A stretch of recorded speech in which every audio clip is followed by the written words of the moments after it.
যখন কোনো বান্দা সূরা ফাতিহার একটা করে আয়াত বলে আলহামদুলিল্লাহি রাব্বিল আলামিন, সঙ্গে সঙ্গে আল্লাহ জবাব দিয়ে বলেন হামিদানি আবদি, বান্দা তুই আমার প্রশংসা করলি। আর রহমানির রহিম যখন বলে আল্লাহ বলেন আসনা আলাইয়া আবদি। মালিক ইয়াউমিদ্দিন যখন বলে আল্লাহ বলেন মাজ্জাদানি আবদি।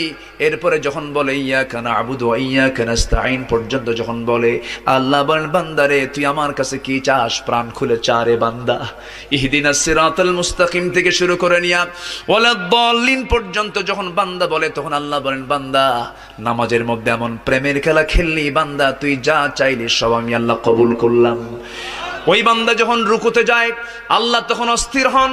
ওই বান্দা যখন সিজদায় যাওয়ার জন্য প্রস্তুতি নাই, সমস্ত ফেরেশতাকে ডাক দিয়ে বলেন ও ফেরেশতারা, এই বান্দাগুলো আমাকে দেখলো না, রাসূলকে দেখলো না, কোরআনকে দেখে হাদিসকে বিশ্বাস করে আমাকে খুশি করার জন্য তার সবচেয়ে সম্মানজনক